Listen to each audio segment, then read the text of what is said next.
سعادة الدكتور حمد بن سعيد العوفي المحترم، وكيل وزارة الزراعة والثروة السمكية للثروة السمكية، الدكتور عبد الله بن محمد المحروقي الرئيس التنفيذي لمركز الابتكار الصناعي، حضورنا الكريم، السلام عليكم ورحمة الله وبركاته، وطاب صباحكم بكل خير. نشكر لكم تلبيتكم دعوتنا لحضور ندوة استعراض مخرجات برنامج الابتكار في قطاع التصنيع السمكي وتطوير الفرص الاستثمارية، والتي بذل الفريق المختص بالمركز بالتعاون مع شركة الابتكار الاستراتيجي بالمملكة المتحدة جهوداً حثيثة طيلة الأشهر الأخيرة، متمنين أن تخرج هذه الندوة بأفضل النتائج التي تعزز مخرجاتها.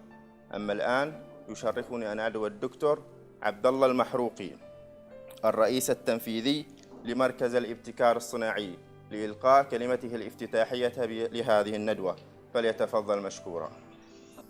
بسم الله الرحمن الرحيم. السلام عليكم ورحمة الله وبركاته. سعادة الوكيل الدكتور حمد العوفي، الإخوة من القطاع الصناعي والقطاع الحكومي، رواد الأعمال، أصحاب شركات الاستثمار المحلي، أهلا وسهلا بكم في صباح هذا اليوم. Welcome for today's workshop. We are here for the second meeting. Actually, we call it progress meeting for the innovation in the fisheries sector. And I would like to welcome you all again for this event. And thank you very much for accepting our invitation to participate. I believe we have about 40 plus people from industry, from government, entrepreneurs, as well as investment bodies at national level. We have been having a very good progress taking place in this innovation in the sector of fisheries. I know we have been a little bit quiet with some factories, but in reality we have been with a very good interaction with the ministry itself, represented by His Excellency and his team. There is a very good partnership taking place, and to be honest with you, almost for the very first time, where we have a program and we are executing it based on a very stringent plan of action, and we see a very powerful collaboration taking place from the government and Industrial Innovation Center. We have been interacting quite a lot with very specific factories that they have shown great interest to capitalize on what we are doing. There are very specific companies we don't want to mention now, but they really have been a very strong partners with IIC in adopting certain measures and trying to improve in operation excellence. We are still following the same theme we presented last time.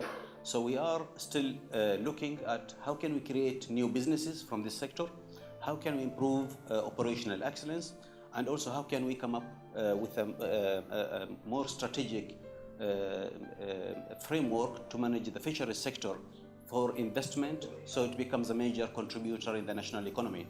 We are in a very strong interaction also, and we are updating the Tanfeed program for diversifying the national economy, and they're keeping an eye on what is happening in this sector. There is so much passion, interest to see the outcomes. I know the expectations are very high from this workshop and from the next workshops and overall from this program. So far, and today the team will present to you a very interesting outcome from what we have been doing since January until today. And to be honest with you, we are seeing a very, very, very much interesting new businesses that could emerge. So we open the floor for the new entrepreneurship, new businesses, new startups. We can see a good collaboration between those new startups and funding bodies. And also we have tons of opportunities that can help companies and existing factories to improve their operational excellence. On top of that one, we are going to assess the overall economics of the sector. We would like to see how do we benchmark ourselves, the way we operate at national level, starting from fishing at the sea all the way to export. We would like to understand the overall ecosystem. And to be honest with you now, in the last 4 or 5 months, we are getting a very, very interesting and very good clear picture of what is happening at national level. We know our weaknesses, we know our strength, we know our opportunities, and we are going to capitalize on that through the national strategic framework that we are going to develop in partnership with systematic innovation or strategic innovation. The minister is always represented by His Excellency here, and they have been very much committed. And to be honest with you, yesterday we had another meeting with them, looking at a very specific opportunity that could be very an eye-opening to innovate in new products that are related to more of traditional products. So things are in good progress, and we are very much satisfied of what we have been achieving. And I would open the floor today for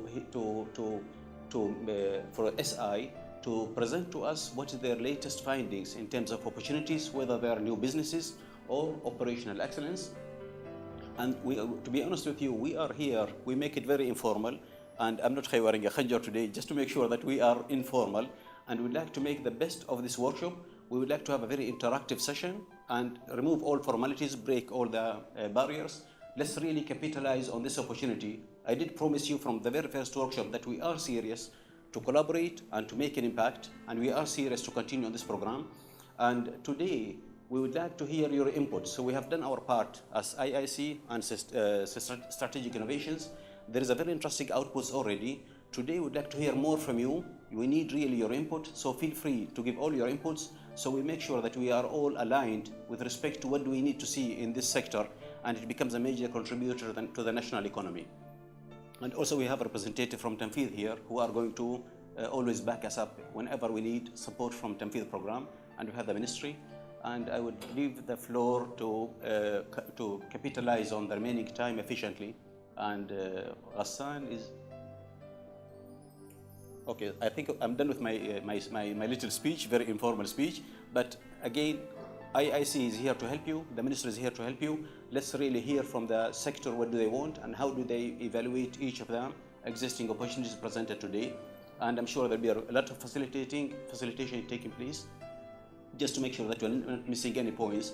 And again, the floor will be open from now until December. This is the time we're going to close the program, and then we will merge everything together and try to come up with a final strategic framework for the nation. Thank you very much. حضورنا الكريم، يسعى مركز الابتكار الصناعي في تفعيل منظومة تكامل بين المؤسسات الحكومية والأكاديمية والخاصة لرفد القطاع الصناعي بأفضل الممارسات العالمية. من هذا المنطلق يشرفني أن أدعو سعادة الدكتور حمد العوفي لتقديم كلمته الافتتاحية، فليتفضل مشكورا. السلام عليكم ورحمة الله وبركاته. صباح الخير جميعا، برحب بكم. I'll speak in English. Very good morning to all of you. We thank our partners from the UK and Ireland, I think, Strategic Innovation. And also good to see our partners from the university, from the industry, from other industry, Dr. Hussein, Dr. Slim, and others.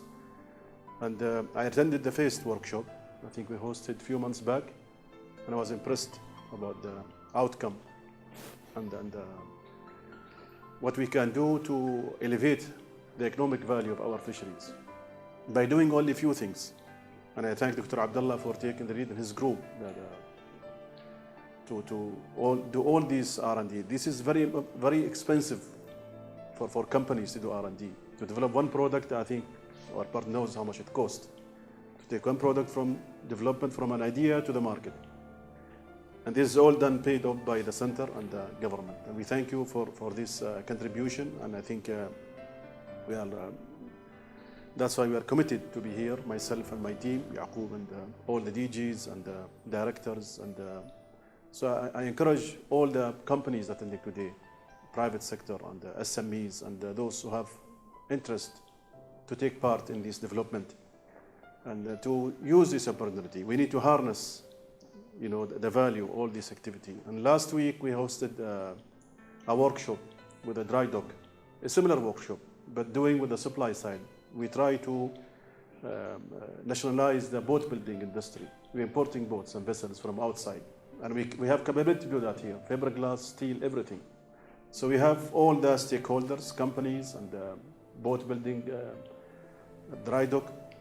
We have one-day workshop also tackling this issue. We try to, promote in-country value here in Oman. And our idea is to increase the catch from current 350,000 tons to maybe more than 1 million. And I think John, his Al-Wasta company, will have the first mid-water trawling ship in January. Maybe I think we think this ship can do 100,000 ton or 50,000 ton per year, we hope, with a small pelagic. And we can export that dried with a low cost or frozen, but even lower, or maybe the catch will be spoiled if left unprocessed. Or we can do many of these products you will see today and double or triple the revenues to the national economy, to the companies, and also feeding the world. We have commitment as well to feed the world as well, because population are growing and there is more need of sea protein to feed the world, and we are committed as a country to export our fish to all nations. But we want to export quality product, and also we need to increase or double our revenues from this. And this will create more jobs for Omanis, we'll have more income for companies and prosperity, and what Abdullah mentioned, the economic diversification of the economy away from the oil industry. So I think today we are lucky to hear and hear from Abdullah, Dr. Abdullah yesterday. There is some exciting products and projects waiting for companies to utilize. And I think Abdullah will continue to support you. If a company wants to do one of these projects, I think the team will work with you to develop this product and help you until it reaches the market. And as a ministry also, we are committed to support you and give you all the technical support and other maybe assistance you needed to work with Dr. Abdullah and his team. So I welcome you again. I know we should listen to our partners more than we talk. And I wish you a successful workshop today. Thank you very much. Well, thank you for that very good and not too long introduction. We have a lot to do today. And on behalf of the team, we're really excited to be here. We've been working on this now for a lot of months, it seems, and it seems like a long time, even since last time we were here when we did the last update in May, because there's been a lot going on. So just to, for those that don't know, this is the basic program that we've been doing. So we started in January, and it's really started with what we've just called scouting, or technology scouting.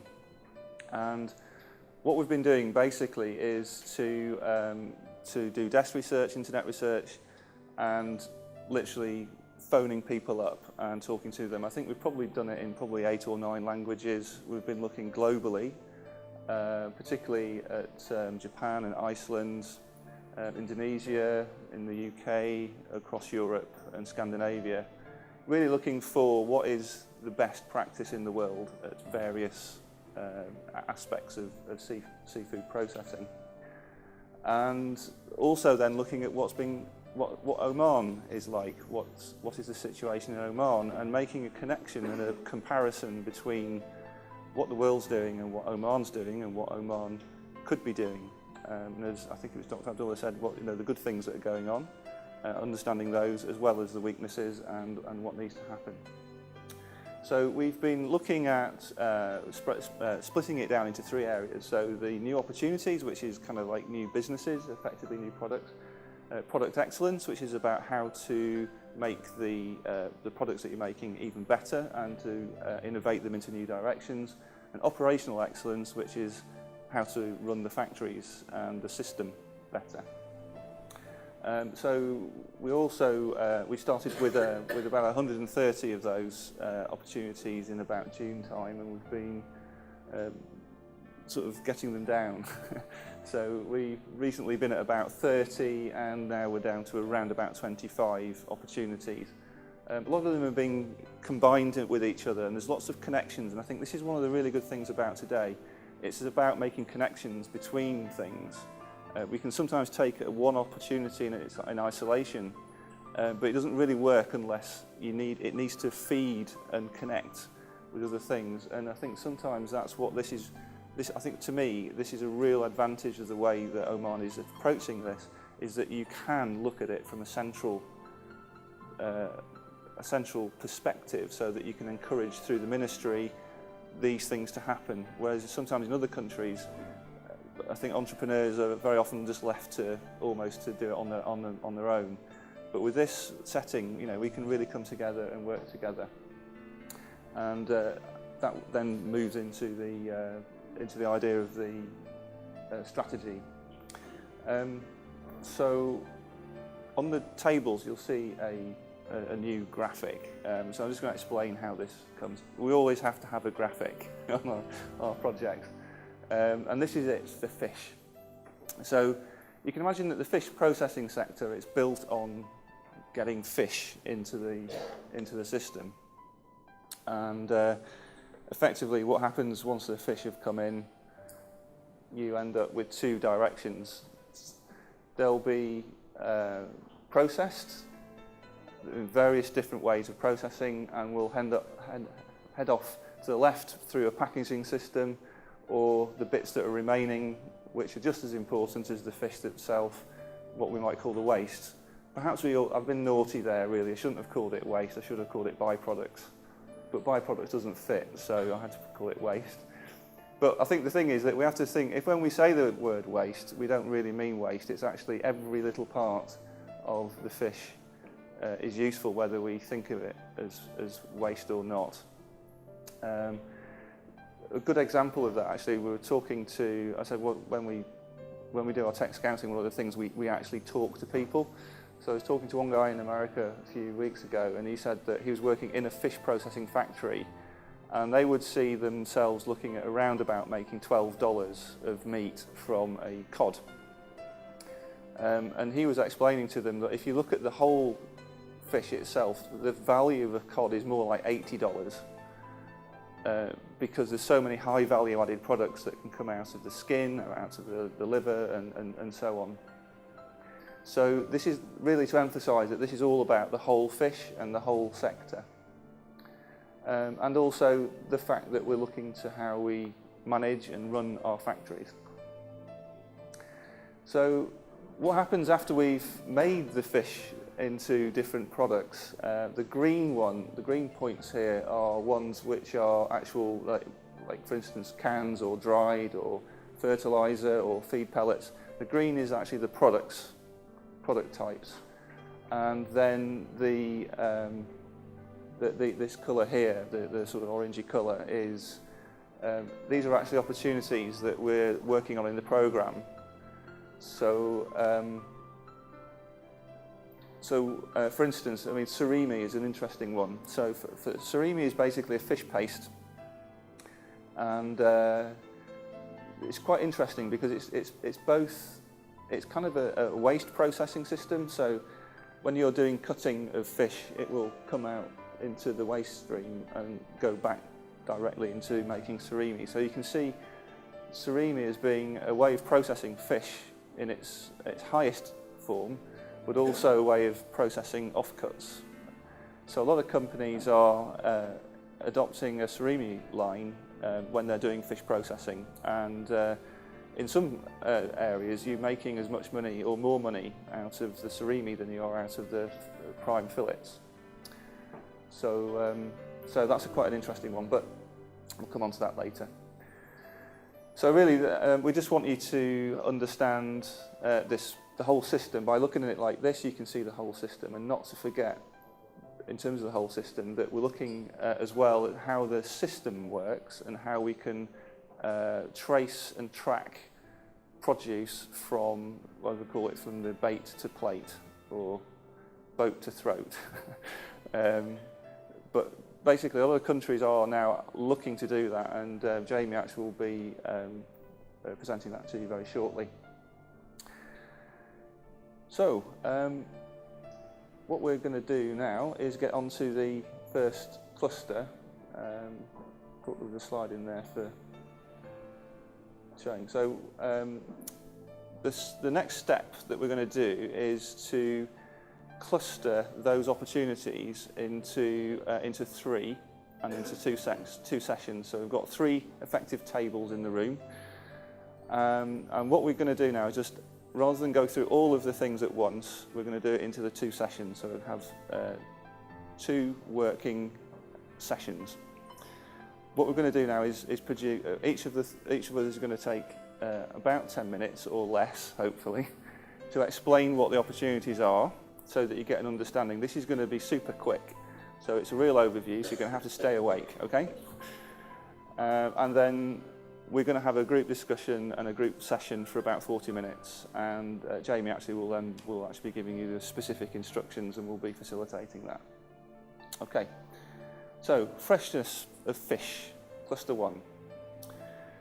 We have found a system called high pressure processing. What it does is it uses cold water to, you put your seafood in and you compress it to a very, very high pressure, which is almost like going to the very bottom of the ocean. Costs a lot of money, so it could well be around about $1 million Omani rials. It's a fairly new technology, but what it does is pretty dramatic. So it's like pasteurization without heat. It does two things really. It extends shelf life of fresh fish from 5 to 25 days, which is not insubstantial. It's a very significant change. It actually improves the sensorial properties. And we can show you a video later of a system actually working with where it will actually take crustaceans, shellfish, and take the meat out. Almost, you put it in, it treats the meat, and you can just take the meat out almost without effort, which means a significant increase in the amount of the yield of the meat. And as we've just said, it's important that we make the most of what comes out of the sea. It's almost like a gift, and we should make the most of it and not waste it. So anything like this that can improve it. So one of the ways of operating this, and it's important, this is not a brand new technology. It's not been around for a very long time, probably about 15 years. So there's a company called Avior Technologies in the USA started developing it, and then Hyperbaric, who we've been talking to mostly. But interestingly, there are two facilities in the region in the UAE, and one of the companies we've been talking to acts as a toller. So what they do is they take fish in from the marketplace, and they offer it as a service. And then there's a market for that product with a higher price. So there's a market that's happening. It's a market that's not just happening in Ireland or anywhere just around the world. It's also happening on your doorstep. So that's one of the reasons why I think it's a really interesting one. Anything that improves the shelf life of fish has got to be a good thing. Okay, it's expensive, but that's part of the discussion that we're going to have is in the groups is what's the viability, what's the likelihood of this being useful for Oman and an investable business at the same time. So we'll have a canvas process which you can look at in detail. One of the important things, the economics of this system is that it's around about 44 rials per cycle for 150 to 250 kilograms of product, which it doesn't matter what the product is. Sorry, it's just the other thing about this is it's not just about seafood. So you're not just reliant on the seafood sector for this to work. It's used on drinks, it's used on sauces, ready meals, all sorts of things. So it's a very it's an enabling technology and allows lots of healthy foods to be made shelf stable or close to shelf stable and having a long shelf life. So it's a pretty interesting and impressive process. Another thing about freshness is how do you know it's fresh? Now there's a lot of debate in obviously and there's a lot of understanding in the industry about what makes how to understand whether or detect whether the fish is fresh or not. This was actually one system that we came across, which is a really nice supply chain example that they're using. I think this was in Indonesia or Thailand.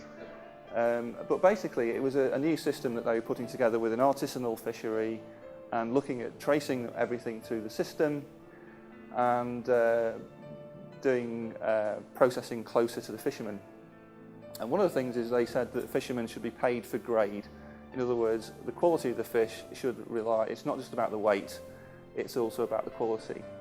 So we've come across these freshness meters. There's two types in the world. This seems to be the one that's most used, and certainly it's used in the region because we know that the UAE and KSA have bought many hundreds of these in the last few years for this very reason.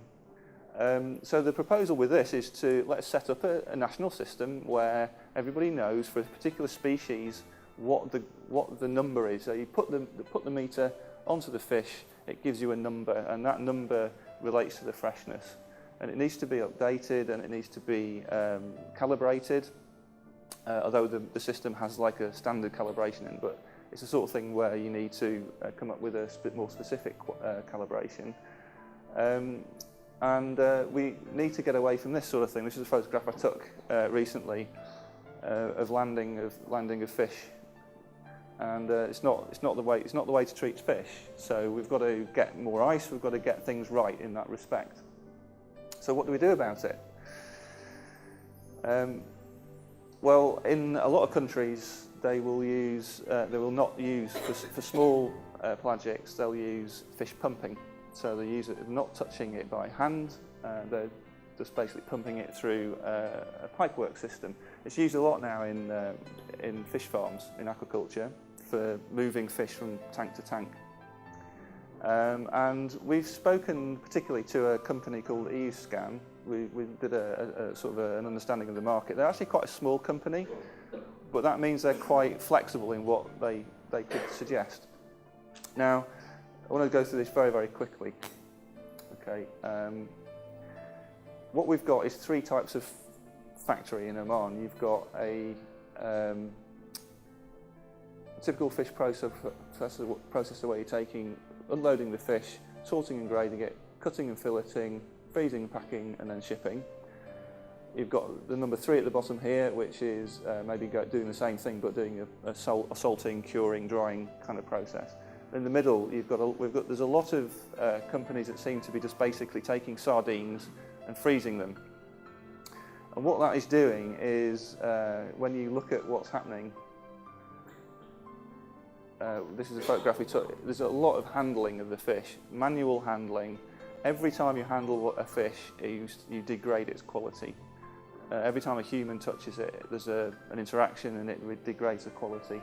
So we've got to stop, we've got to reduce as much as possible the handling. And the way that it's done as an international standard is to use pumping because it's keeping the fish in the water. So if we think about Oman, we've got lots and lots of companies that are doing the same thing. Unloading, sorting, grading, packing and freezing and shipping. What if we could do something like this, where we take the packing and the unloading and the sorting into a central facility, which is going to become more practical with what the ministry is doing with the central facility, and actually put the fish into boxes ready for freezing at the point of landing, which then it will look like this. So basically the freezer companies, one of the things that the freezer companies were saying was that they get a big requirement for labour when they get a delivery, and then it goes quiet again, so there's big peaks in labour. If we do this, we centralise the labour into one area, it sorts lots of problems out. Another question is that when these things go off to customers, they'll thaw, gut and trim and can, or whatever process they're going to use. So why don't we do the same thing? Why don't we take the gutting and the trimming and do that in a central facility as soon as it's landed? So that you're getting the maximum, you're concentrating the waste into one place, you're not shipping around waste, it's potentially attractive to final customers. So there will be a potential for talking about that. That's not necessarily something that we're saying is a definite goer, but we think it's worth thinking about it. And the fish handling within this, we're going to talk about this separately. There's this sort of same approach to fish handling within factories is also important. It's not just for pelagics. So one of the final comments on this before I hand over to Steve is EUScan. We think if there was a market for say 40 or 50 of these pieces of equipment, not just the pumping systems but also grading systems, it would be worth setting up manufacturing in Oman. So what they're offering is to offer their designs, some sort of partnership agreement or licensing agreement. They will ship in the key parts of the equipment, and then the rest of it can be built in Oman. If you build it, you've got the spares, you've got the knowledge of the system, so you can make sure that it's maintained, and also manufactured at good cost and effective logistics. So what we're saying is this is not just about it's about setting up a company to make the product, to make these systems, as well as solve the problems that are in the supply chain to do with freshness. Okay, so hopefully we'll have some good discussions in my group about that. So the next thing, improvement within factories. Steve. Sorry about the gap there for the recording. So yeah, these systems that have been proposed are flexible. The factories selected so far have had average monthly bills between 8 and 2,000 Omani Riyals. For the factories as well, 70% of their water consumption is used in fish processing and cleaning, with the remaining 30% used for ice generation. So the focus of these resource efficiency activities on water are really around that 70% for fish processing and cleaning. The potential targeted saving after good practice technology has been implemented is between 225 and 560 Omani Riyals per month. So that generates a potential maximum saving per annum of over 6,700 Omani Riyals. So potentially quite good wins for a medium-size or small-size factory there. So the payback on investment, if you've already done your maths, is recovered within 1 year. And the technology and good practice has the potential to be implemented across all fisheries sector in Oman once these initial case studies have proven the success of these systems. So now I just wanted to move on to energy efficiency. So through numerous site visits, strategic innovation has identified a number of key areas in which energy efficiency can be improved within fish sector businesses. I've listed a number of those up there on the slide, but the first starting point is really measuring and monitoring energy consumption across the factory and your key processes. And this practice we observed is lacking in many Oman fishing processing businesses. So there's no real baseline from which to measure efficiency. So the IIC is working to address this through a new energy efficiency program within the fish sector. Businesses are being offered an initial assessment through which to gather baseline energy consumption data and then identify efficiency processes and opportunities. So this is being delivered by the IIC and panelled agencies. After the assessment has taken place, recommendations are suggested to support the implementation of new energy efficient measures, and recommendations will include short-term, medium-term and long-term opportunities. Subsequent implementation of recommendations is expected to reduce overall energy consumption by no less than 25 to 30% for each factory. And in terms of existing costs, annual bills for a medium-sized fish processing plant are around 5 million Omani Riyals. So anticipated annual savings from the support under this programme for a company of this size could be up to 12,000 Omani Riyals per annum. So the IIC will also offer to subsidise initial investments for early adopters under this programme, providing an even quicker return on those energy efficient measures and investments. And the aim, again, is really to create good case studies from this support of implementation on energy efficiency measures, so that will encourage the rollout across the sector once this best practice has been identified. Wastewater is another major issue for fish factories due to the rising costs of managing this via municipal facilities. So there are numerous technologies that we've come across and identified to pre-treat wastewater to discharge. And many of these, unfortunately, have high capital costs and are often designed for very large factories. And this can act as a real barrier for adoption of this kind of technology. Strategic innovation has found a technology, however, that's much lower in capital cost that could play a significant role in reducing effluent costs for factories of all kinds of size. So this is a centrifugal liquid-solid separator system, such as those developed by a company called Russell Finex. And these are multi-purpose separators with the ability to deal with soft and fibrous oversized materials and solids, such as you get from fish sector processes. So these separators are adaptable to virtually any process, and they can achieve high capacity separation to fine meshes down to 20 microns. So this means it's getting a lot of those solids out of the wastewater stream, which are causing the cost from BOD and COD levels, as well as suspended solids. So these are the main costs with water effluent. So if we can get that out, it makes it a lot more cost effective for businesses. So the systems can work off a 2 to 3 meter cube flow rate of wastewater, so they can deal with small factories, but it can handle up to 50 meters cube per hour as well, so they're also suitable for high level, high production factories with a lot of wastewater. So the total cost of the system is between 15,000 and 30,000 Omani Rials, depending on the specification. And savings are derived, as I mentioned, from the reduction in the cost of managing that effluent. So any solids extracted through this system can be dried and then fed into any existing on-site management of that waste through on-site ensilage or fish meal production. So there's a value from extracting the solids from that process as well. And the return on investment for this kind of technology, depending on the size of business and scale, is typically between 18 months and 24 months. So something to bear in mind there on the wastewater side. And just quickly and finally, I just wanted to take you through advanced drying technologies that we've come across. So strategic innovation has been investigating advanced drying technologies for SMEs, really to help them provide consistent, high quality dried fish products.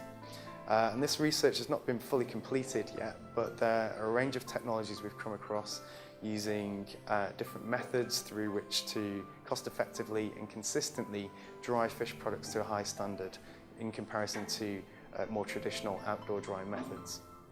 So the key methods that we've identified include thermal convection, using fossil fuel-based dryers and more traditional ovens.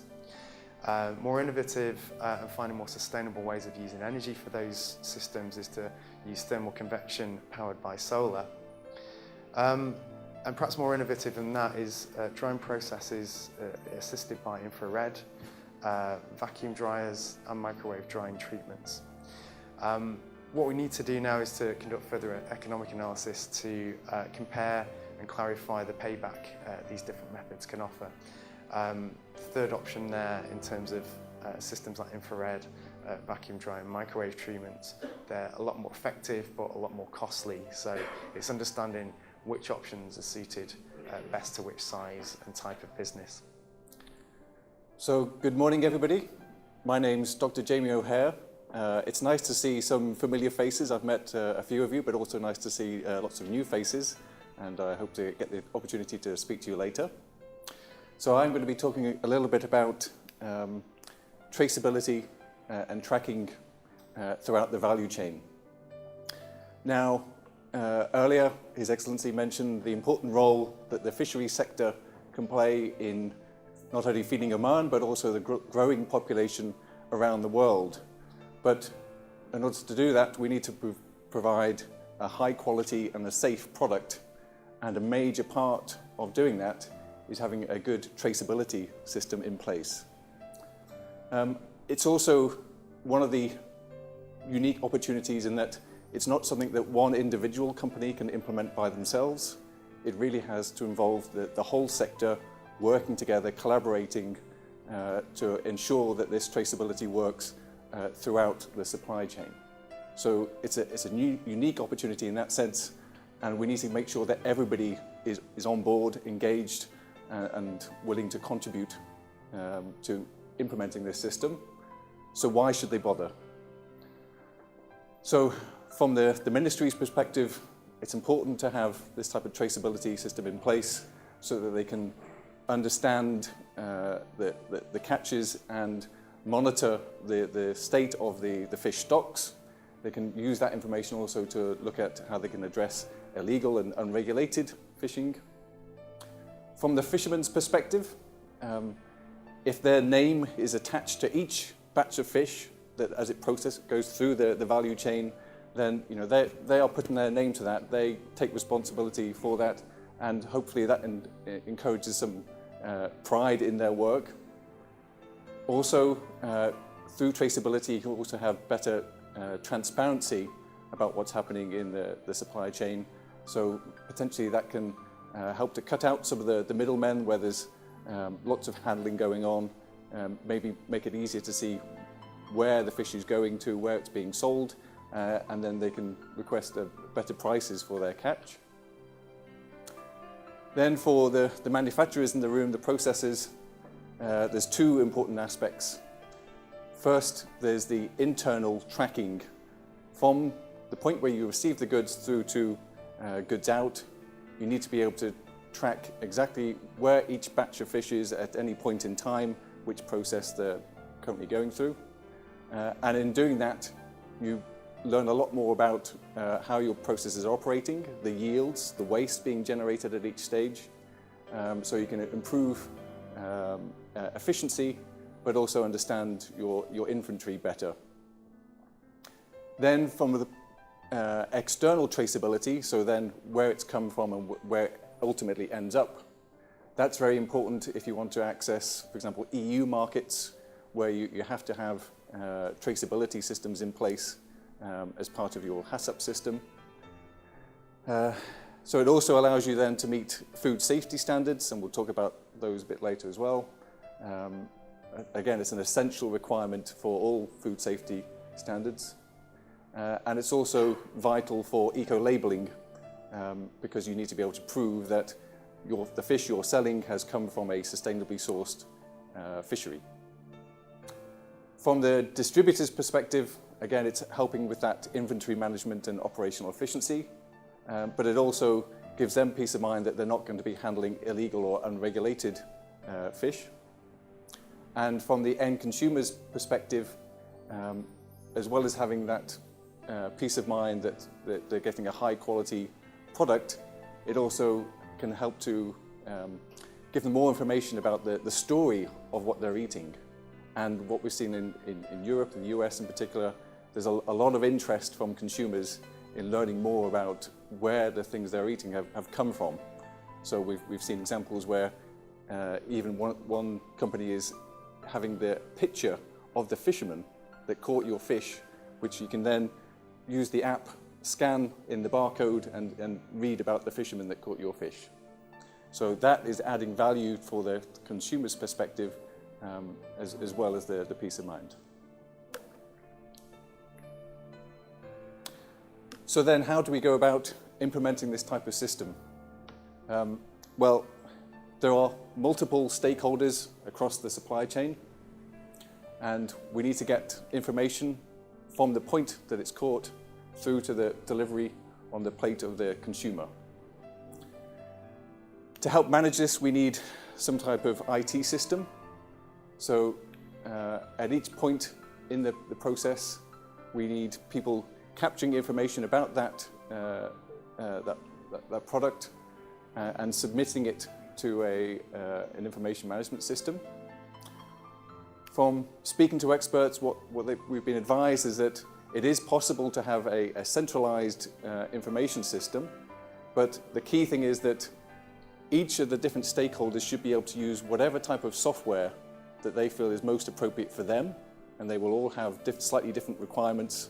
From the fishermen will have different requirements compared to the big processors, and the exporters will have different requirements.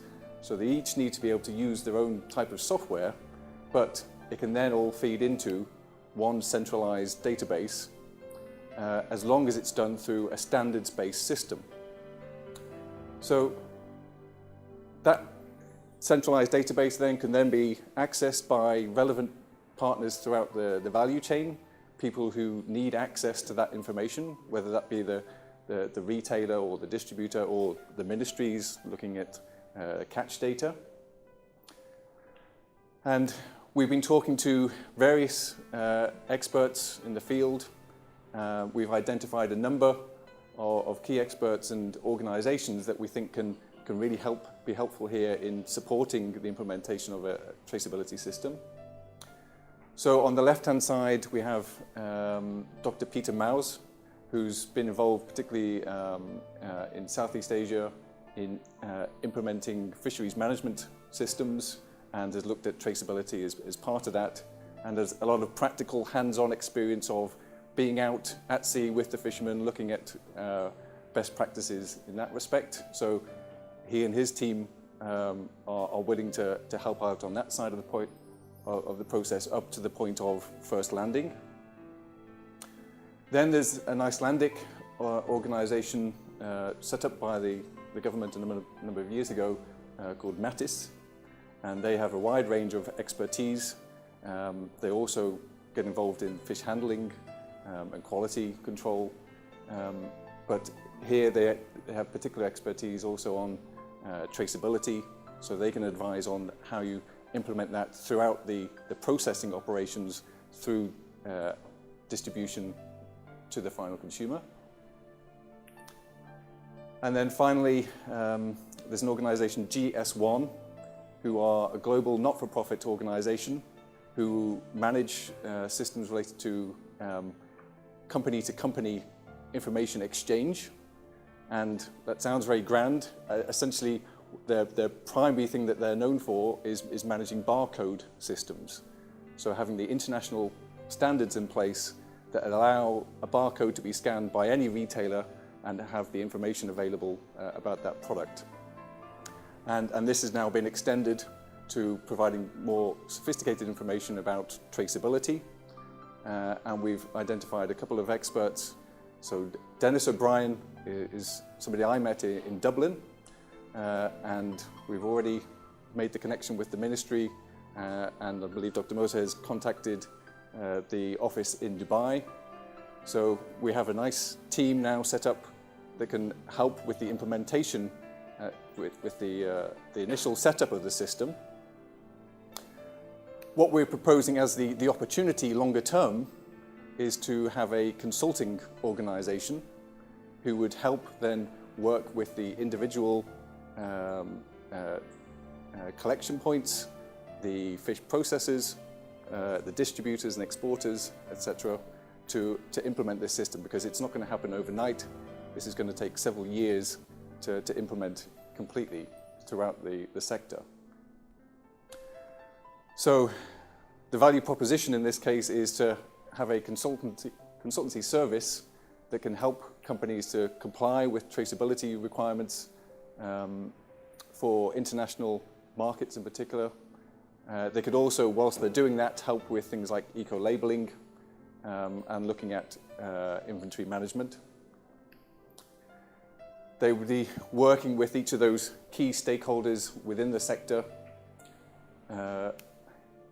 and they can be generating revenue through service fees for helping to design the system, but also providing project management of the implementation within each factory, also providing training workshops for staff, e-learning content, and when you're being audited, you might have a pre-audit checkup with this type of organization. So I mentioned those key partners as well as the ministries. We've got the external organizations that we think can be really helpful in the initial setup.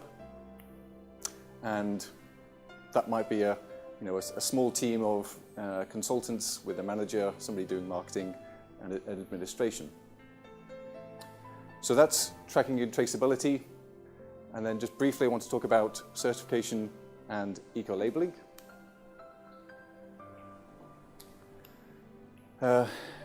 So track and trace covers the entire system really. It's something that impacts everywhere throughout the fisheries sector.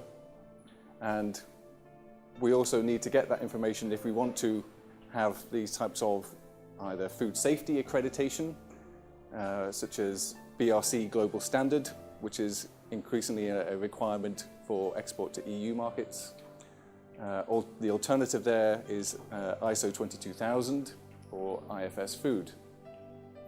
But these are things that would typically be implemented on a company-by-company basis, and it's up to you as factory owners to decide which one you want to go for, which is most relevant for your organization. Then there are the recommended lists. So these are quite often done by charitable organizations, NGOs, who want to give the consumers some guidance as to what types of fish are more sustainable and which are less. Again, this is not something that the factories would generally be involved in, because they tend to look at tuna from the Indian Ocean as one species and provide a recommendation on that level. But this is something that certainly that the ministry should engage with when they are approached by these type of organisation to provide the information they have to help that assessment. But it's the eco-labels that we want to focus on today, and I'll talk a little bit more about the different alternatives. So the first question is, are they worth the effort? Well, there are a number of potential benefits. Building long-term relationships with the fishermen, differentiation of your products compared to other products on the market. The big one that people talk about is price premiums. Can you charge more for your products because it has an eco-label on?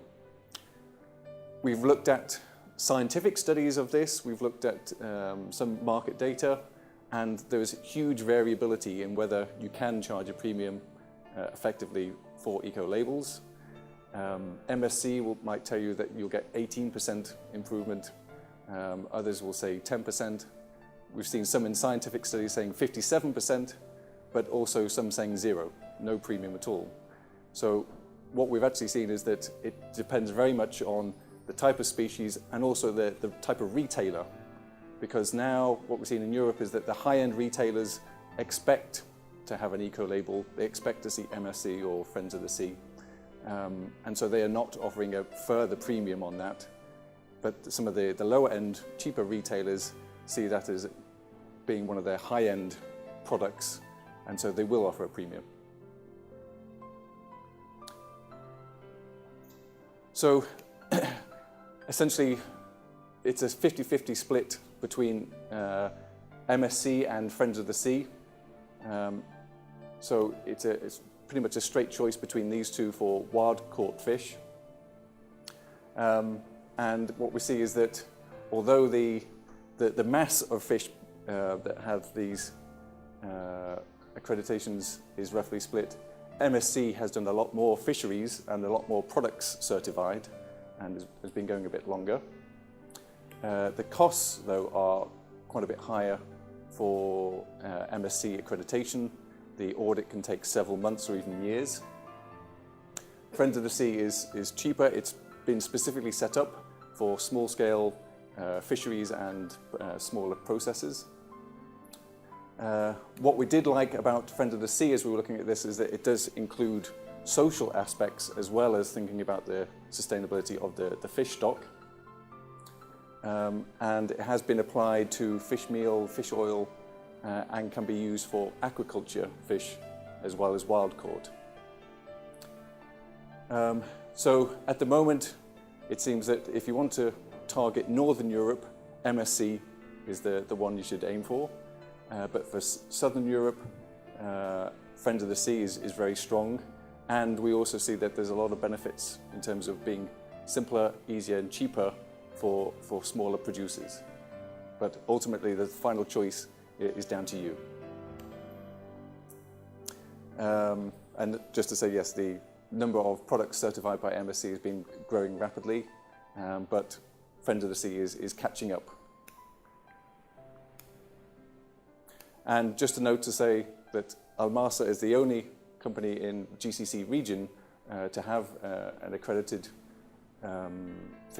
eco-labeled products, and they went with Friends of the Sea. So if you have more questions about that, maybe you can catch Bernard later and ask how they implemented that at Almasa. So this opportunity we see as being an add-on to the tracking and traceability consultancy that I mentioned earlier, helping them with the specific extra requirements of eco-labels, But if you have the traceability in place and you can access data about the sustainability of the fish stocks from the ministry, then you're a long way towards getting that eco-label.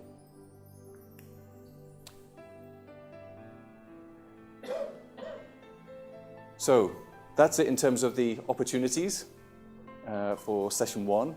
What we're now going to do is split into groups. So we have 2 tables here at the front that'll be talking about track and trace and accreditation. And then we've got the other 2 tables talking about Paul's topics and Steve's topics.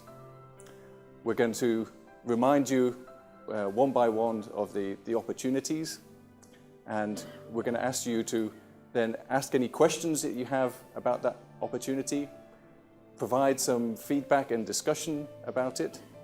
So there's a chance for you in these tables to talk about the issues that you see for implementing these opportunities in Oman.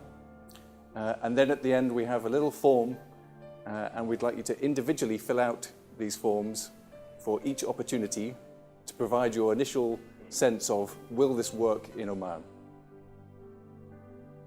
So we've got about 40 minutes now to go through each of the opportunities. As I said, we'll have the SI team helping us, guide us through that process, and also the IIC team there if you have any other questions.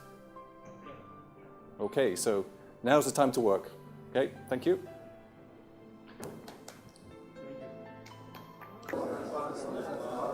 راح نكمل النقاش ان شاء الله الحين. راح يكون معانا طاولتين هنا للتريسابيليتي، وراح يكون هذه الطاولتين للامبروفمنت within factories.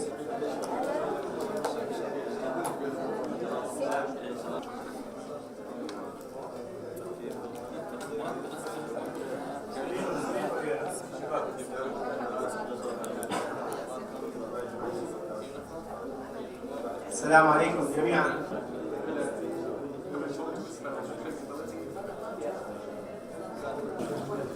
Should be in a position to start the process. Steve.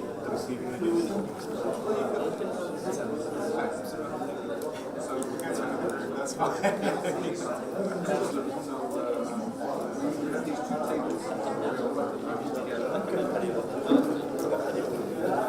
Shall we start? Yeah, we need to. Yeah. In my session, I covered off a number of areas we're working on to try and help improve efficiency in factories within Oman fisheries. One of the areas we talked about was energy efficiency. So I think I was just handed out some sheets to you. So you should have an A4 there.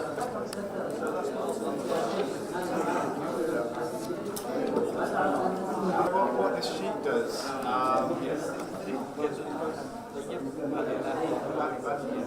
okay, so what we're going to cover in this workshop, we're going to cover energy efficiency. You've got the sheet for that now.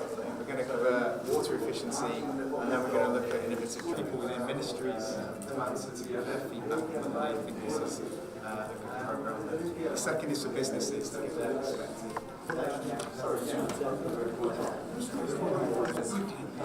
Yes. Okay.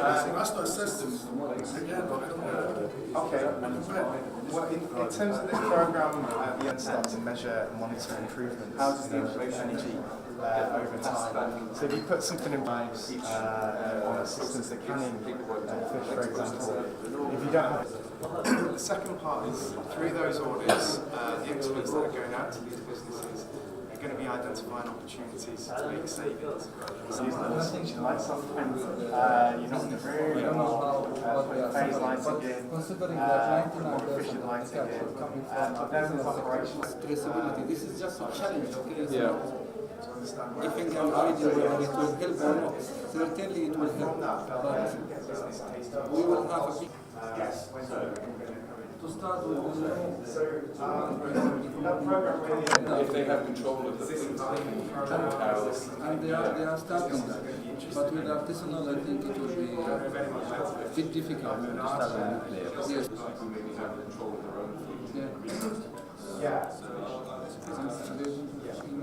having 15 collection points located around the coast where fish would be able to come down their hatch and to support and start to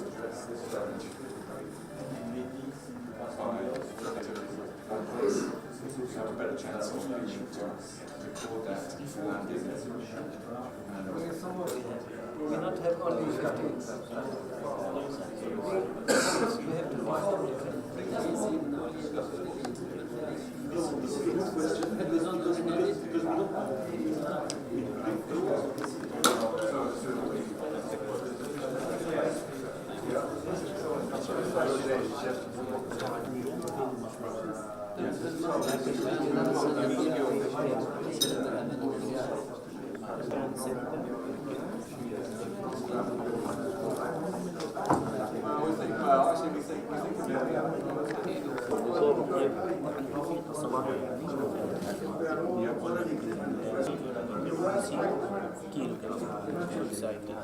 If you've got any suggestions on what you think, so this is about your perspective on what you think, how it would work.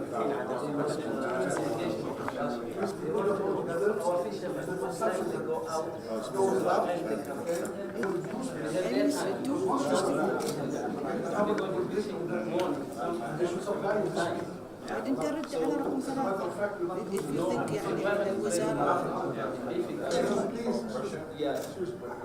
There are other ways for you to run this and maintain your goods.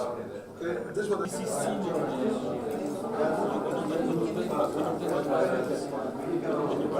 Okay. Yeah.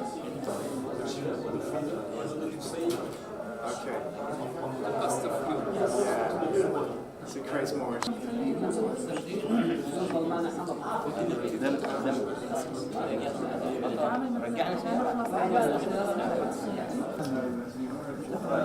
شباب اذا حبيتوا هذا ناخذ هذا بالنسبه للبلديه اللي فيها تشيك على لكن نعطيه على في تجاره.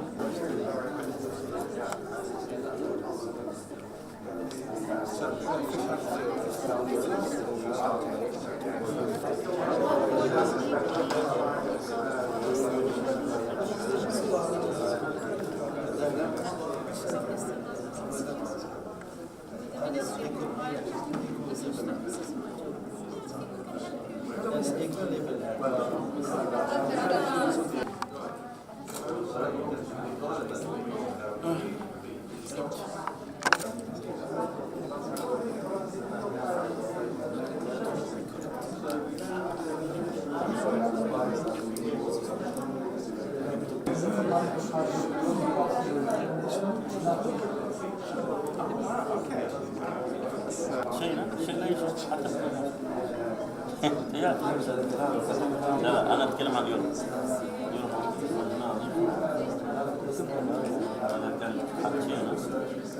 نكتب لها السموات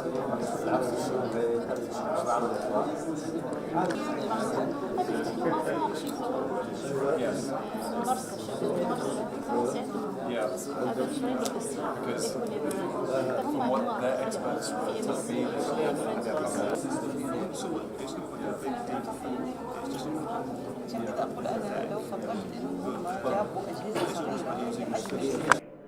Well, are we all ready? Anybody that's not here, hands up. Okay, so we may as well sort of make a start, and those that are in deep conversation, lost in the art of fine conversation over coffee, can join us. Okay, so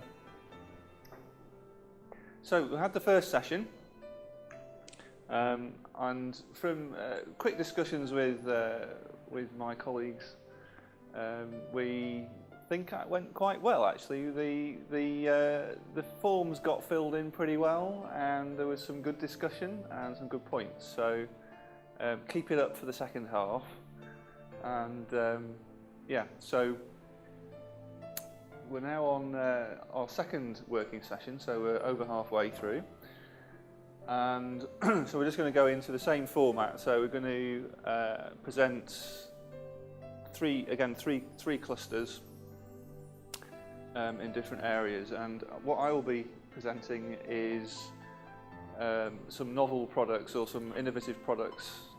Maybe you could say they're not that innovative, but they're kind of like new to Oman, most of them. And then Jamie's going to present some more of those, and then basically we're going to finish off with pet food, and so yes. Is everybody in? Right, so thank you. So, surimi. Who knows about surimi? Does anybody know what surimi is? Does anybody not know what surimi is? Okay, so some people admit it. Okay, I didn't know. I didn't actually really know what surimi was until we started looking at the whole innovation in fisheries game. Surimi is basically what we would know as things like crab sticks in the UK. So it's kind of like it's a fish paste basically. Now, when I went to Malaysia a few years ago, I noticed that a lot of their fish was actually in the form of paste. For us, fish paste is like cheap and it's not very high quality. It's just basically the waste that's used. But surimi is different. Surimi is not really considered to be a waste. It's almost like a premium, or it can be like a premium product that's made from fish.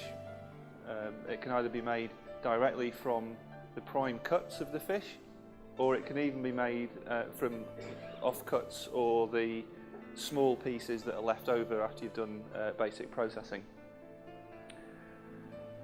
So the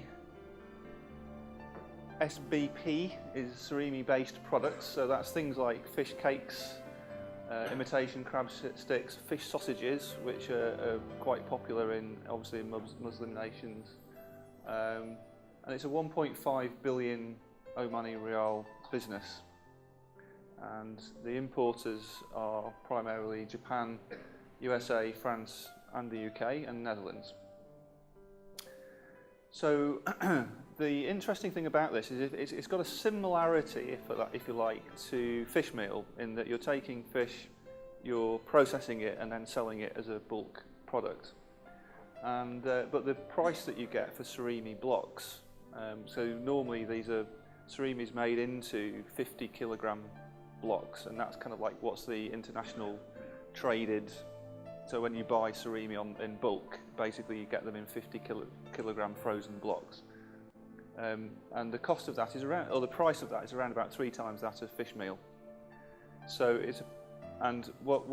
when we've done the scouting on the companies that are making surimi, they're making pretty good by the standards of the fisheries sector, fish seafood processing. Surimi seems to be pretty profitable. It kind of depends on the price of the material that's coming in. So a lot of it is pollock, in Alaskan pollock, for instance. But the frozen surimi blocks will have like a 2-year shelf life with being frozen, and can actually have a chilled shelf life up to 100 days at 4 degrees, which is pretty impressive. So there's a big market, and the Mina, who's been doing a lot of the scouting on that, she said that quite a few people that she's interviewed have actually said, there's just generally speaking a global shortage of surimi, and there's always an issue with supply. And the other thing is that partly it's due to overfishing in some of the species that are generally used for surimi production. So there's a big move to try and find alternative underfished species to use in surimi, and one of those would be ribbonfish. So one of the questions, I don't want to go through all this, I'll bore you to death. The basic process is that you, this has got a point on it, hasn't got a pointer on it.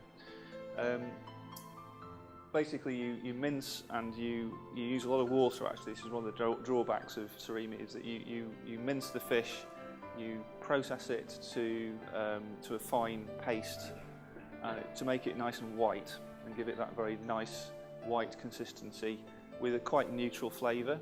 And then when you come to make the surimi-based products, typically you'll put an additional flavouring in there to give it a particular product type. So it's a very flexible feedstock to go into a food-based process, because it it's not so dependent upon the dominant flavour of the surimi product. Generally, is not normally the surimi itself. It's giving the consistency and the bite profile. Yeah, so we can discuss that in more detail in terms of the process in the discussion group. So, but there's typically 830,000 metric tons of surimi produced since 2014. So, like I say, it's a big one. Ribbon fish keeps coming up as a feedstock. So, I think there's a good discussion about, with the offshore trawling fleet being developed with the ministry, there's a good discussion about what are those species that could be harvested with a view to surimi production. We think it's a good way forward. So we'll have some good discussions about that. Alfa Laval and Optimar are the key manufacturers of the equipment for this, generally speaking. I think you can get some lower cost Chinese plant, as with a lot of industries.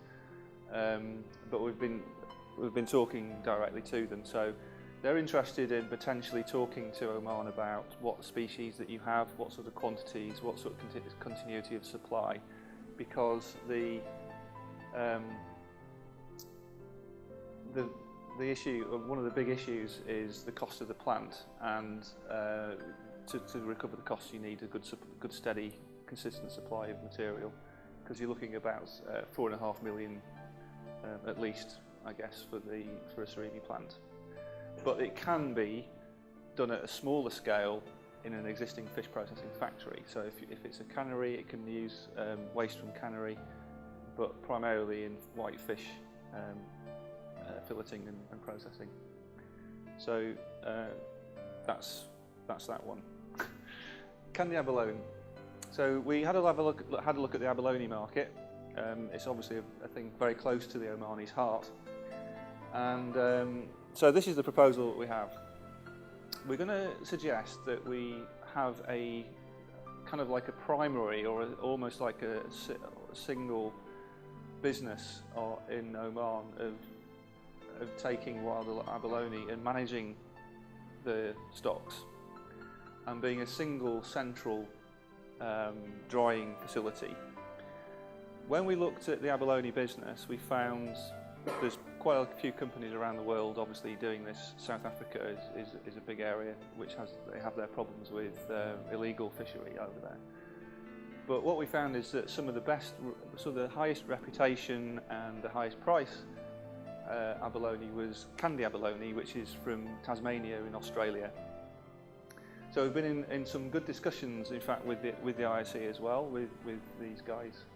And they learnt their abalone drying in Japan, and they've applied that and adapted it to what they do in Tasmania, and they pretty well manage the whole stock of Tasmania. So they're doing about 35 to 50 tons, whereas Oman's kind of 50. So it's not in, it's kind of in the same kind of bracket in terms of quantities that they're doing on their own at the moment. So what they're suggesting, these are the key points. They want to open the season as wide as possible, so that there isn't a big single peak in the drying. That's probably quite a controversial thing. They want to centralise the control of the wild population, so that it's not possible for people, obviously, just to fish and for them to go out of stock, basically, to overfish them to extinction, which would happen if you just let everybody just fish them as they liked. So we have an opportunity or a suggestion as to how that might be done, which we'll come on to shortly, and also to maintain the price that the individual divers are getting, so that they're not losing out through this. So the diver is doing what they do at the moment, maybe in cooperatives or teams. They bring the abalone in, and they get the same or more than they would do at the moment. That's the plan.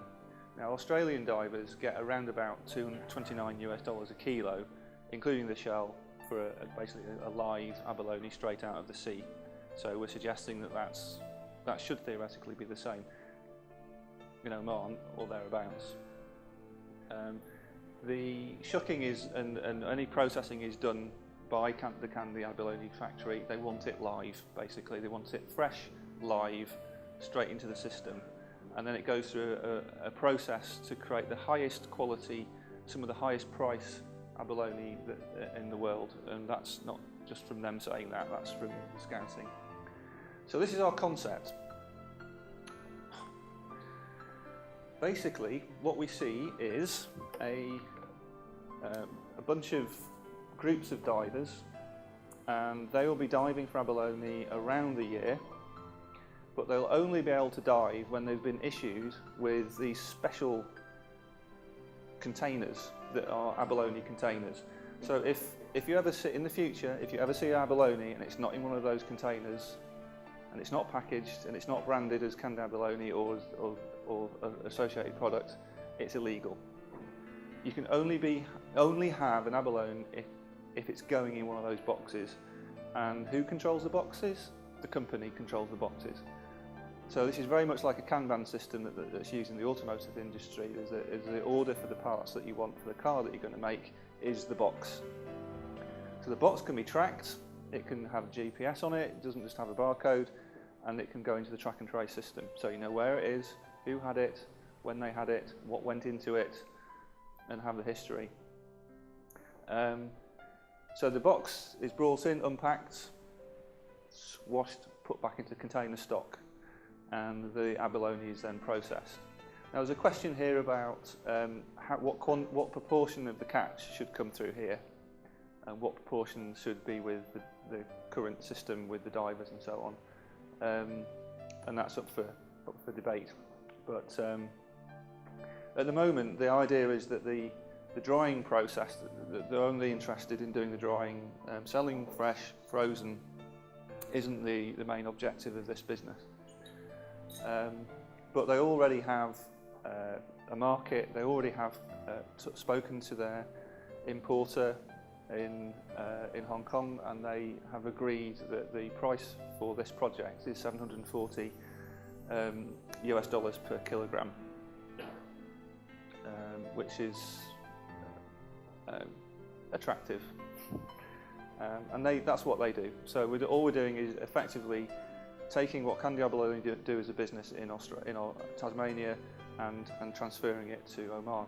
But we realise that there's some specific things about the Omani environment, especially with the Kharif season and so on, that it may not work the same.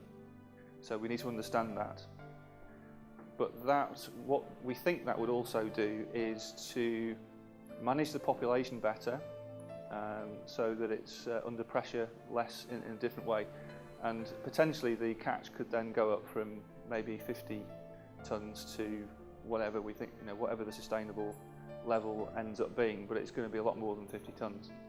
So everybody wins, hopefully. But that's one of the discussions in the group, is to discuss how what the implications are in practice of doing this. Coastal ladies, remember that day? So yeah, so this is a startup that you probably most know about, which is about this is a brilliant brand. For me, this is a brilliant brand. It's about saying, we're Oman, we're new on the block in the world. Most people haven't heard about Oman, but you can imagine this being two brands, one for Omanis, but also for an export brand. This is the sort of thing, I can just see it in Harrods, yeah? Beautifully packaged, artisan fished by Omani coastal ladies. It's an amazing concept, deserves to be successful. And I know we don't want to go into too much detail right now, but we're going to sort of discuss it into the concept of what sort of products fit into that market. What sort of products, what innovative products could the coastal ladies do which fits into their brand and their way of being in the world, setting alongside all the other businesses that are in Oman, and yeah, it's a very exciting project. So at the moment, mostly pickled and salted tuna and so on, but there's many, many things we can do with new products and processes. So I didn't want to go too much. Now this one, dried fish. Dried fish. There's lots of ways of drying fish. Jamie already mentioned earlier about the different types of drying. So all I'm going to do now is I'm going to go through like a whole bunch of slides to show you like what we've been doing about the drying processes. There are so many different ways of drying fish. The question is, what are the ways that Omanis should be drying fish? The answer to that question is probably not the way it's being done at the moment, mostly. So done on the beach with sand and birds and flies and everything is not the way to do it, unless you have an artisan, local market. If you're going to do this properly at scale for an export market, you've got to do it properly, okay? And there are many, many ways of drying fish. So there's because I just want to show you. I don't want to go into detail with this because we'll be here all day, literally. But there are drying technologies like infrared, microwave with vacuum, freeze drying, ultrasonic. Those are things which are like new in the market. So if you look from an innovation perspective at this landscape, you see that there is these sorts of processes where people are making particularly interesting products using these interesting techniques for usually quite high prices, but very, very innovative. So that's at one end of the scale. And then at the other end of the scale,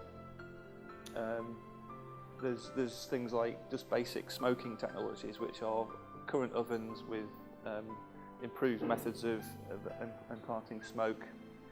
So smoke creation, solar drying. So if you think about, when you think about Oman, you think about the sun. So the question is, how do you use solar energy to dry fish? So there's many ways of doing that. There's doing it in the open air as we do it at the moment. The downside, as I say, it's effectively unhygienic, and it's unlikely to be useful for high-value export, at least. You've got electric ovens where you can use solar energy to run the oven. You can use closed chambers, and I think this is probably one of the things which we would suggest is looked at, because if you think about the collection centres that the ministry are proposing to be developed along the coast, if there were facilities for drying in this sort of way, maybe in those areas, so we're starting to condense the activities of the artisan fleet and the sort of small players, and we're able to, because we're concentrating, like we said, with the fish pumping and the fish handling. It's surprising what happens when you start to bring everybody together into one place, even if it's not a big industrial system. So there's Indian systems, there's all sorts of systems for like the low-cost, dry, closed chambers, almost stuff you can make yourself. So again, this is sort of implying the idea of actually setting up maybe a company that provides these systems and maintains the systems, even at very low cost. But trying to do it at a reasonable scale. So we've got a whole sort of understanding of the different types of solar dryers that there are. So there isn't this, and we found stuff from Sultanate of Oman University, from SQU, that have been doing work on that. So actual ones that are in commercial use that we've come across is Indonesia tunnel dryers. We've got information on that. There's solar dryers where they're using solar energy. There's quite a big company in Australia that's doing that, where you see they've got kilns literally with solar panels on the roof. And some of them can be quite large scale. So this is RADA, Indian company. So again, there's you know, you can just see there's, this is what I say, what do you want? You can have, there's so many different ways of drying. The question is, I think, is actually not so much what's the technology that we need to dry, because we can pick that. The question is, what do we want to dry? What's the product? And that will be the question that we have, is for different companies, different settings within Oman, there's going to be different requirements depending upon what the product is. But the question is, what's the product that you feel is something there's a market for? We've done some understanding of the market to see what's out there at the moment. But you know, there's these other systems that we've found as well. They might be of interest, you never know. But this is the sort of stuff that will go onto the wiki. So if you don't believe that it's kind of like relevant to today's market in Oman, we'll put it on the Wikipedia, and then people, it's like not lost, because we don't want all this hard work of scouting around what somebody doesn't want to do it again, you know. So we'll leave it on the wiki. So Jamie. Okay, so now we're moving on to the next cluster to do with fish processing plants. I'm going to be talking about canneries, then refining oil, and then alternative shelf-stable products.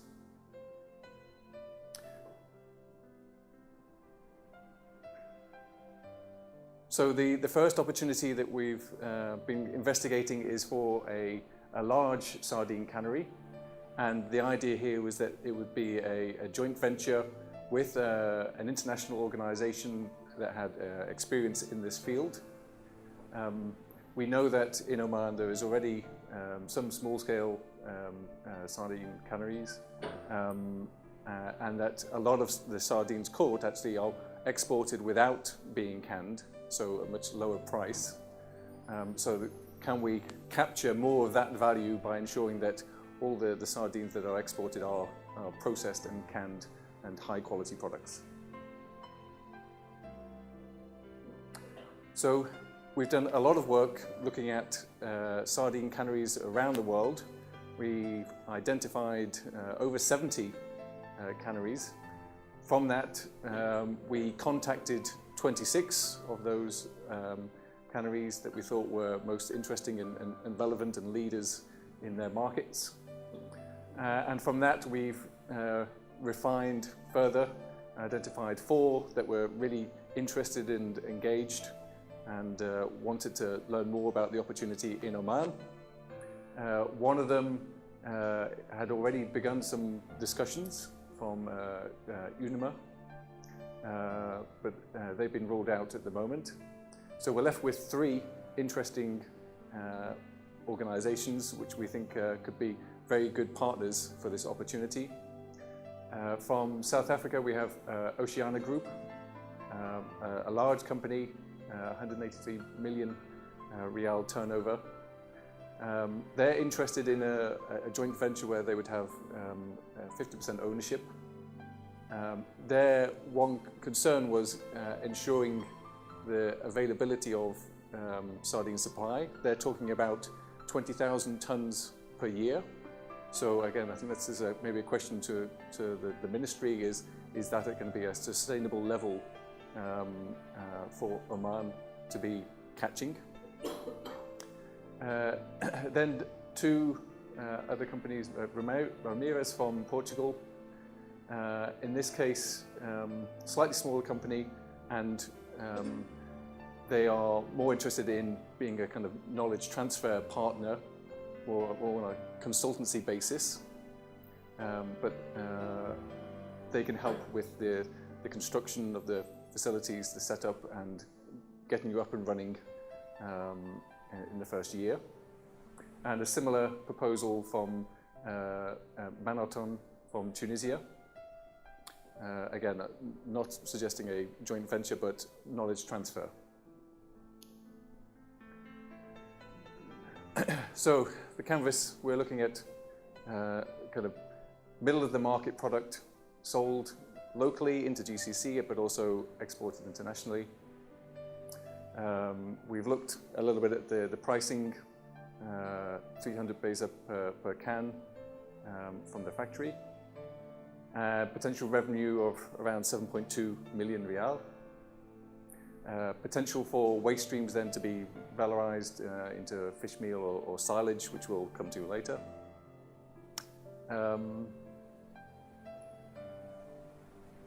So that's a large sardine cannery. So again, we'll be looking to see who might be interested in taking up that opportunity later on. Then we move to small scale, but what we're interested here is in shelf-stable, high-value products. So we see an increasing range of shelf-stable convenience foods in the supermarkets now. So Paul went to his local supermarket the other day and brought home a whole range of these kind of ready meals. So here's John West's lunch on the go product featuring a tuna salad with mixed beans. Then you have again John West. This is like a tuna paste with curry flavor added in a nice little tin, so you can spread that on your sandwich at lunchtime. And then here's another type of packet, this time with soy and ginger added to tuna. So the idea is to take inspiration from these types of high-value convenience foods, see how that can be applied to sardines. The packaging technology is also part of the interesting things we've come across from the scouting. And whatever type of packet you take, whether it's these small tins or pouches as we see here on the screen, the convenience is that you can put them through a retort process, and then they're ready for the shelf stable and then ready to eat for the consumer. And yeah, within the wiki, you'll be able to find lots of different examples that we've come across. We've got a whole bag there that we'll be sharing on the table discussing this, so you can have a look at some other ones. But yeah, it even includes things like tuna sausage here. So there's a whole range of different things to inspire us when we're thinking about this opportunity. So the challenge really is to pick what do we think is the most interesting opportunity for Oman within this area. But the idea is to focus on high value, ready to eat products for local GCC and export again. We estimate that you could be looking at 10 million units per year at 0.8 rial per unit. So again, a business of around 8 million rial. So the next one then is refined fish oil. So slightly different from the first two. We know that there is crude fish oil being produced in Oman from various sources.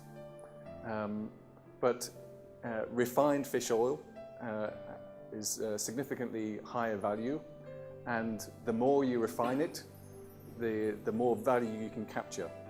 So it starts off with basic refinement, where it can go into industrial applications, such as biodiesel, even lubricants and things like that. Then, with a bit more processing, it becomes human consumable products like cooking oils, in particular, and fats. And then, top of the pile there is nutraceutical applications, things like omega-3 supplements or use in baby food products. So we know there is a large global demand. So omega-3 ingredients, there was a $1.6 billion market in 2010, and that's grown. There is particular growth in Asia, Middle East and Africa. So it's the rising middle classes in these areas who are looking to healthier products and thinking about long-term health, taking more supplements, etc. So that's where there's growth in this field. And speaking to some of the equipment manufacturers, Both of them had recent requests for installation of new capacity to, in some cases, double the capacity.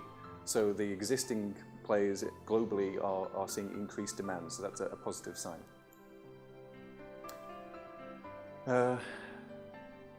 So we know, for example, sea pride and dofar fisheries have crude oil as kind of byproducts. So what can we do with that and other sources of crude fish oil? The recommendation is to start with the core steps of the refining process.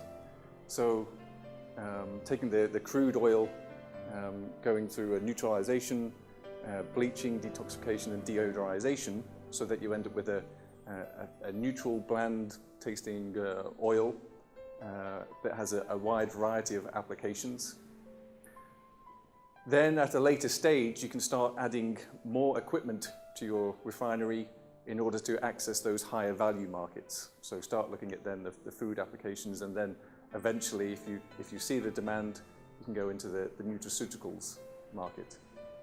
And in terms of capacity, we're thinking of a plant of around 400 tons per day of bulk refinery, with the idea being that there is some variability batch to batch, depending on what you had as the input source. And so you can then select the best batches for further refining into the highest value products. So we've got some data from the producers that the equipment producers that we've spoken to, and by looking at the markets for the different prices you can expect depending on the level of refinement. We have some good estimates of the capital costs, around 50 million rial. So this is again a capital intensive opportunity, but it does make very good use of what is at the moment a relatively low value byproduct, but has the potential to become much higher value. Then finally for me, fish meal. So it's a well-established process in Oman to have fish meal wherever there is fish processing going on. And it's generally been reasonably profitable. We're basically taking any waste, cooking it, separating out a liquid and solid stream, which then becomes a useful input as feed source for other industries. Large-scale fish meal is often done linked to another large facility like a large cannery. So that's not something that we're investigating at the moment. At a medium scale, one interesting thing we came across is some of these new equipment providers, such as Hedin, and they've managed to get around the problems of smell from the process, which can be a big concern whenever setting up these types of plant. But it is a relatively expensive technology to implement. And on the small scale plants, there's a variety of different Chinese equipment manufacturers, fairly low efficiency, so turns at 100 kilograms of fish waste into around 20 kilograms of fish meal and 5 kilograms of oil.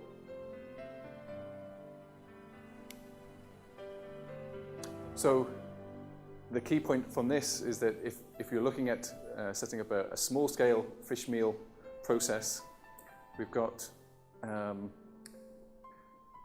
reasonable kind of installation costs, but with that relatively low yield, if you're having to pay even 150 beza per kilogram of fish waste or sardines, then your annual costs would be around 288,000 rial. And we estimate from the market data that we've seen that you would only be making around 258,000 rial for a small 75 kilogram per hour plant working 200 days per year. So in that case, if you're having to pay for your input, then you're not going to be making money. It only becomes viable when the feedstock, the waste, is coming to you for free. So that's it for the fish processing cluster. Over to Steve for feeds and fertilizers. Thanks very much, Jamie. I'm now going to look at added value products in the context of feeds and fertilizers. So that relates to these two areas on the graphic that we've been following throughout these presentations. So I'm going to cover silage and fertilizer, animal feed, fish feed, and pet food through this presentation. So just considering fish silage and fertilizer first of all. As part of the research, we've looked into the production of silage from fish waste. This offers a low-tech, simple solution for even small fish producers to convert their fish waste into a value-added product that can be sold directly into farms as a low-grade feed or feed supplement. However, the quality of the output is hard to control from this simple silage production process. The end product is not particularly high value, and the liquid output is costly to transport because it's dense and bulky. Standard methods of fish silage production do have a role to play for small waste producers in isolated areas close to farms. However, it's not particularly innovative and it's not something we focused on during our work. However, our research did identify a similar but more innovative and valuable process called enzymatic hydrolysis. So this process can be used to break down the fish viscera into hydrolysates, which have a higher value than standard silage outputs. So hydrolysates are defined as proteins that are chemically or biologically broken down to peptides of varying sizes. The fish protein hydrolysate is of increasing interest because it's a potential source of bioactive peptides. And these provide a range of health benefits when used as feeds, and they're easy to break down in the intestine as well, so are ideal for young livestock. Enzymatic hydrolysis has the capacity to produce a range of value-added outputs without generating odour as well, so another advantage there. So the kind of products that can be produced include liquid protein or fish hydrolysate for use in feeds. And with this product, the oil and the water remain part of the output. This output in liquid form can fetch up to 400 Omani riyals per tonne. What we've also got, if you further process that, is a evaporated product called fish protein hydrolysate. So this is where the water and the oil have been removed from that output. This has a much higher value of up to 4,500 Omani riyals per tonne, so you can see the difference there. But in terms of quantity of output, that's going to be less, around 15% of input material. In addition, the liquid protein output that I mentioned before, that could also be used as a liquid fertilizer, and traditionally that's been the lower grade output that's been pushed into fertilizer markets rather than food protein. However, we've come across a company called Biomarinus in New Zealand that's achieving really great success in selling liquid fertilizer into markets, and they're achieving a value of around 480 Omani riyals for that product per tonne. So still very high value markets in fertilizer as well as feed. The process is able to, of enzymatic hydrolysis, is able to handle bone, and some outputs as a result of that have focused on collagen-based outputs for the cosmetic sector. There's only certain specialists able to do this at the moment, but that is potential, and of course with those markets come very high values. In addition to these, the fish oil can also be separated as an additional commodity. So that requires an additional centrifugal process to separate that off. But you've got potential value for that crude oil of around 700 Omani riyals per tonne should you go down that process route. So again, another potential profitable commodity there. So this process takes around 12 to 16 hours to generate the basic liquid protein output. And compared to standard silage production, that usually typically takes around 2 to 4 days. So we're looking at a much quicker turnaround through this kind of process. So strategic innovation has been working to scout companies involved in enzymatic hydrolysis. We've identified 4 organisations globally that are involved in this area. Of those, the best fit for a model in terms of what would work in Oman is an Iranian company who've established a successful process for an investment of around 11,000 Omani riyals. So the plant designer there lives in America now. We've had discussions with him. He's really keen to discuss opportunities to establish a central facility in Oman from which on-site plant can be manufactured and guidance provided for those looking to install and establish this kind of technology themselves. So this represents a really excellent opportunity to establish a new manufacturing SME, creating skilled labour to manufacture this kind of turnkey product within Oman, and really supports the rollout of this kind of technology across the fisheries sector.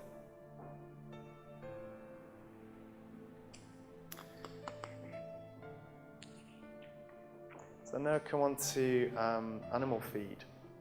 So livestock rearing is a key occupation in rural Oman. A shortage of feed resources is actually limiting ruminant productivity in Oman at the moment. So most of raw materials utilised by feed mills are imported from the international market at high cost. The Omani feed market's one of the largest markets in the region with a growth rate of 2% annually. So this creates a huge opportunity to convert fish sector byproducts into useful animal feed products to service this demand and service it locally. A new business has been established in collaboration with MAF to utilise the local raw material byproducts being generated and convert that to produce high-value feed moulds, which represent the first choice for the consumer. So the new business will capitalise on the innovative feed moulds produced by Nawa, a student company that was developed this product in collaboration with MAF. And the product will be used as a supplementary feed with high nutritional value without preservatives. Investment costs for plant are estimated at around 25,000 Omani riyals for a production capacity as a result of that of 12,000 tonnes per annum. So this has the potential to generate a not insubstantial revenue of around 300,000 Omani riyals per annum. So potentially an investment that could pay back in quite a quick time. Just moving on to fish feed. If we can get that to move on. Again, another new business has been established in collaboration with MAF here, this time to utilise fish byproducts in the production of fish feed for aquaculture, which is often currently imported in high quantities. So new business here is based on innovative fish feed products developed by Al-Mouj, a student company that's been developed in the production of products in collaboration with MAF.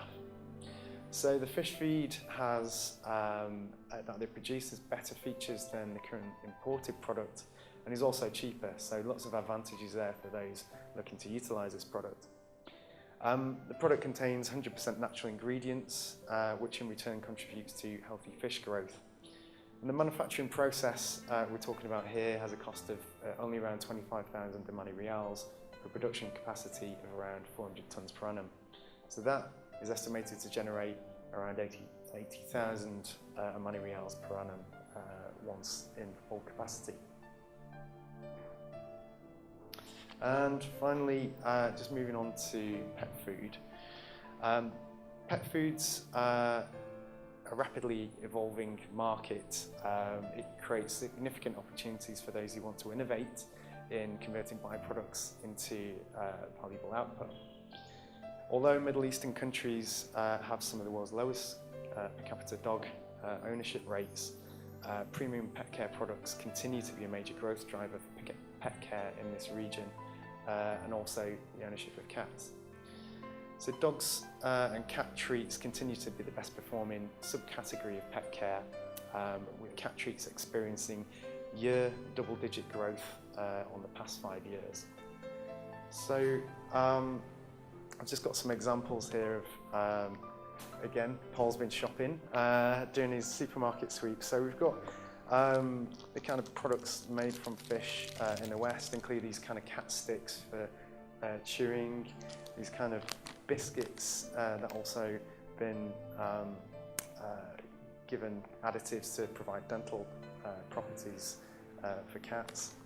And then a non-solid, a kind of puree-based salmon product based in sachets there. And all these are retailing at high value for the input material. So we can try later if you want. You're welcome to. On the back of this, a new business has been established in partnership with a premium cat food factory in Malaysia to utilise Omani local raw materials and byproducts to produce an innovative and dried cat foods as well as cat treats and snacks. So more than 10 innovative prototypes are currently being produced. The products will be sold initially in Oman and then in Malaysia.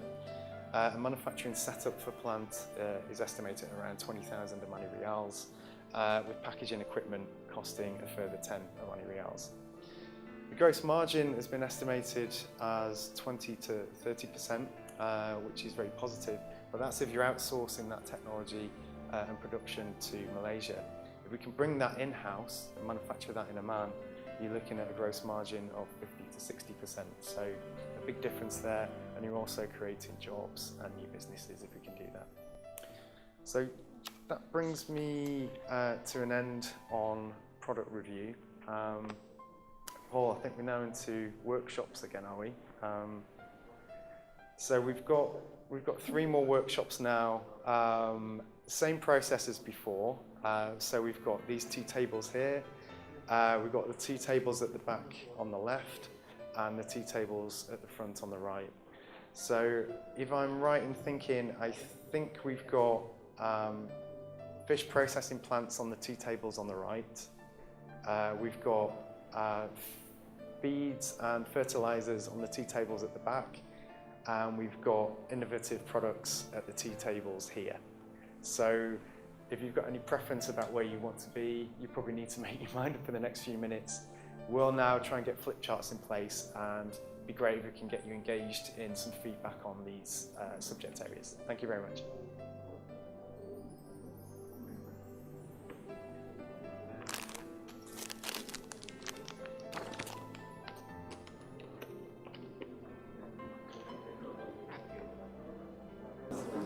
This is not small scale. This is huge scale. This you cannot do it on a small scale. Well, John West has done it on a huge scale. Yeah, this is John West and other companies that are huge. For large scale. But things like pouches, you can do it at a small scale. So the idea is to just use these as kind of inspiration for the concept of small scale. But to understand the gravity of what research is,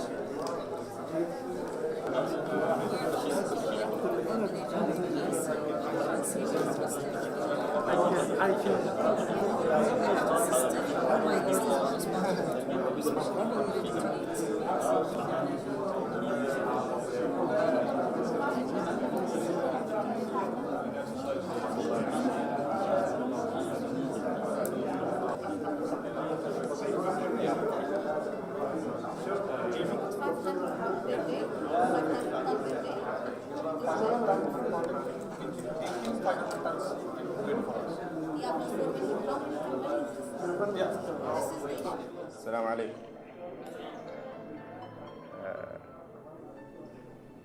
نشكر للجميع التجاوب والمشاركة في هذه الندوة، والتي نأمل أن تعزز نتائجها الفرص التي تم الخروج بها من هذا البرنامج. أدعو الدكتور عبد الله المحروق الرئيس التنفيذي لمركز الابتكار الصناعي تقديم كلمة ختامية لهذه الندوة، متمنين للجميع التوفيق. شكرا جزيلا.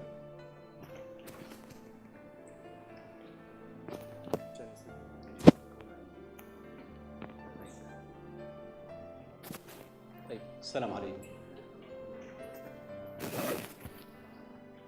Okay, I think we finished for today.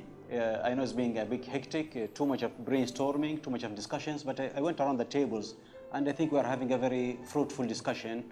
By the way, the next room to us here, we are training 40 SMEs and entrepreneurs to capitalize on those opportunities, and we have another opportunities coming from the marble innovation sector. So there is a lot of opportunities coming up for our entrepreneurs. There is a lot of innovation training taking place for our SMEs to capitalize on. What I would like to stress on very important things, this is all or most of the opportunities we're talking about today will really go on implementation. And we're not dictating today or saying that these opportunities will be implemented by Omanis or investment bodies, but it's absolutely very open model. We have a lot of partners from outside who wants to come to Oman. We have a lot of investment companies in Oman who would like to capitalize on those opportunities. And we have the ministry who is backing up the capitalization of the outcome of this program. And therefore, we see things are far more integrated and coming into harmony. On top of that one, when we talk about national strategic framework, this is where we're going to pin down all the aspects related to adding value from this sector. Some people have been talking about against fish meals. We're not talking about fish meals. Will be given priority to added value products. So everything will be now categorized or prioritized from top to bottom based on what it added value, employment, contribution to the national economy. All in all, I think we have been doing a good job, and I would like really to thank you very much. I would like to thank SI for the very good effort. They have presented all the opportunities in a very nice templates, very comprehensive information, and your feedback today will be taken into consideration. So we are going to move forward now with the next step to develop business plans for each of these opportunities, and hopefully early next year we will meet again to present the final business plans and to demonstrate some of the success we're making now with various companies, with various SMEs, with various entrepreneurs, and we'll be able also to present the national strategic framework. When we talk about traceability, tracking traceability and ERP to manage the whole sector, I think this will take a new dimension with the ministry. We would like to make sure now all sector is harmonized for the best of the sector and the best for this nation, inshallah. And with this, I would like to express my thanks again. Ghassan, what do we have next? Okay, anyway, I think we're done with this. Thank you very much. Thanks.